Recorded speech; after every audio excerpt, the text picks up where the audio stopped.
Leitura diária. Segundo Samuel, capítulo 19. O luto de Davi. Informaram a Joabe que o rei estava chorando e se lamentando por Absalão. Para todo o exército, a vitória daquele dia se transformou em luto, porque as tropas ouviram dizer: o rei está de luto por seu filho. Naquele dia, o exército ficou em silêncio na cidade, como fazem os que fogem humilhados da batalha. O rei, com o rosto coberto, gritava: Ah, meu filho! Absalão! Ah, Absalão, meu filho! Meu filho! Joabe repreende Davi. Então, Joabe entrou no palácio e foi falar com o rei. Hoje humilhaste todos os teus soldados, os quais salvaram a tua vida, bem como a de teus filhos e filhas e de tuas mulheres e concubinas. Amas os que te odeiam e odeia os que te amam.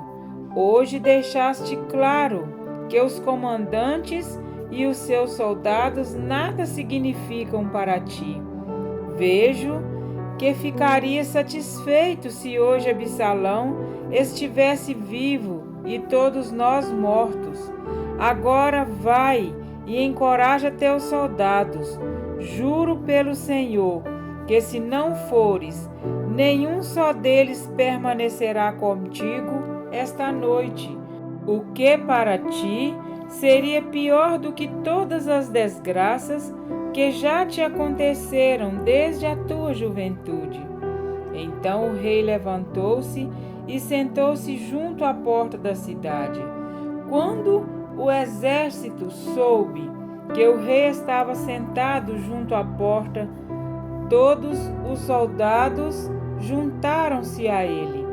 Davi retorna para Jerusalém. Enquanto isso, os israelitas fugiam para casa. Em todas as tribos de Israel, o povo discutia dizendo: Davi nos livrou das mãos de nossos inimigos. Foi ele quem nos libertou dos filisteus. Mas agora fugiu do país por causa de Absalão. E Absalão, a quem tínhamos ungido rei, morreu em combate. E por que não falam em trazer o rei de volta? Quando chegou aos ouvidos do rei o que todo Israel estava comentando, Davi mandou a seguinte mensagem aos sacerdotes Zadoque e Abiatar: Perguntem às autoridades de Judá, por que vocês seriam os últimos a conduzir o rei de volta ao seu palácio? Vocês são meus irmãos, sangue do meu sangue. Por que seriam os últimos a ajudar no meu retorno?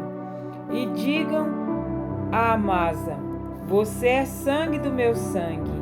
Que Deus me castigue com todo rigor, se de agora em diante você não for o comandante do meu exército em lugar de Joabe. As palavras de Davi conquistaram a lealdade unânime de todos os homens de Judá. E eles mandaram dizer ao rei que voltasse com todos os seus servos. Então o rei voltou e chegou ao Jordão.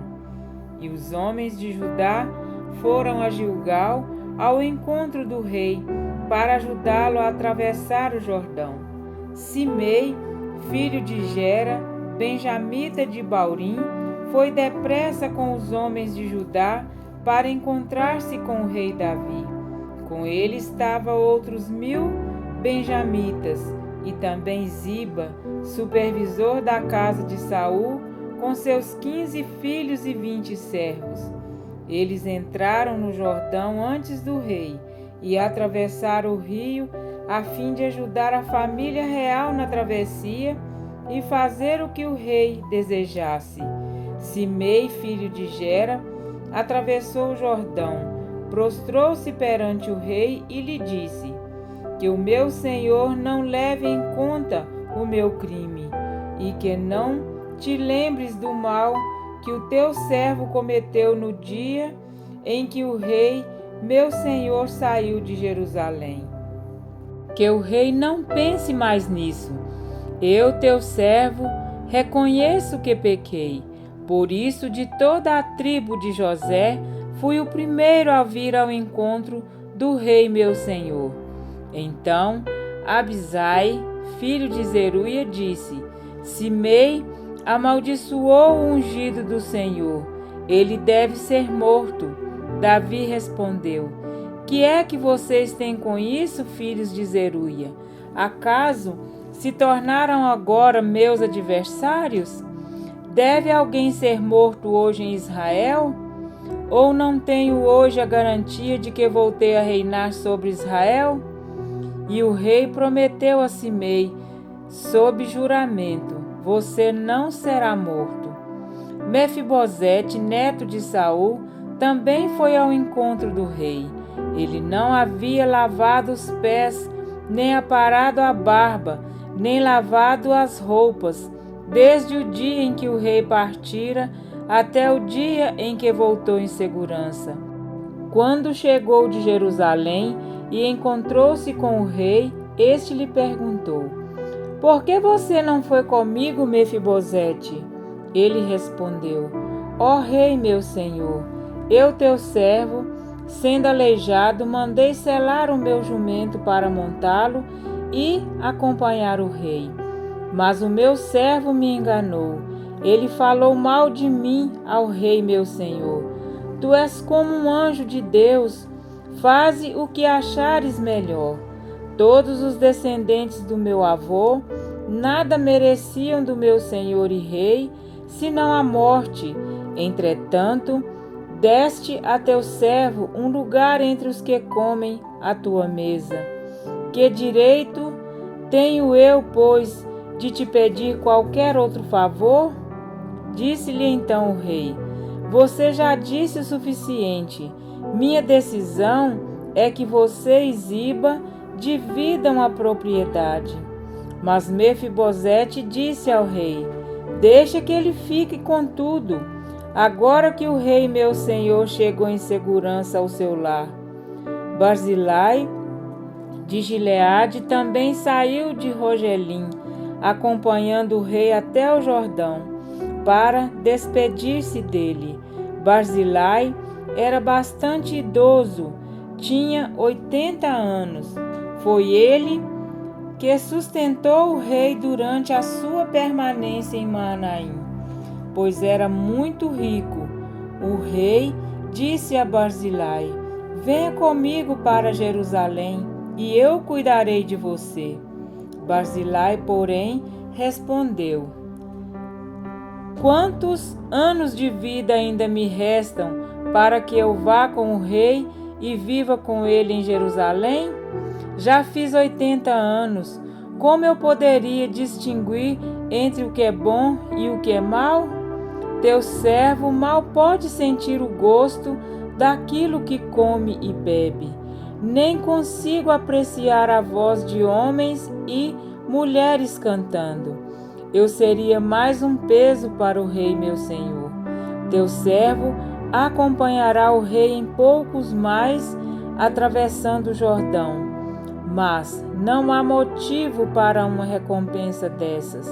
Permite que o teu servo volte e que eu possa morrer na minha própria cidade, perto do túmulo de meu pai e de minha mãe. Mas aqui está o meu servo Quimã, que ele vá com o meu senhor e rei. Faze por ele o que achares melhor. O rei disse: Quimã virá comigo. Farei por ele o que você achar melhor. E tudo o mais que desejar de mim, eu farei por você. Então todo o exército atravessou o Jordão, e também o rei atravessou. O rei beijou Barzilai e o abençoou, e Barzilai voltou para casa. O rei seguiu para Gilgal, e com ele foi Quimã. Todo o exército de Judá e a metade do exército de Israel acompanharam o rei. Logo, os homens de Israel chegaram ao rei para reclamar: Porque os nossos irmãos de Judá sequestraram o rei e o levaram para o outro lado do Jordão, como também a família dele e todos os seus homens? Todos os homens de Judá responderam aos israelitas: fizemos isso porque o rei é nosso parente mais chegado. Por que vocês estão irritados? Acaso comemos das provisões do rei ou tomamos dele alguma coisa? Então os israelitas disseram aos homens de Judá: somos 10 com o rei, e muito maior é o nosso direito sobre Davi do que o de vocês. Por que nos desprezam? Nós fomos os primeiros a propor o retorno do nosso rei.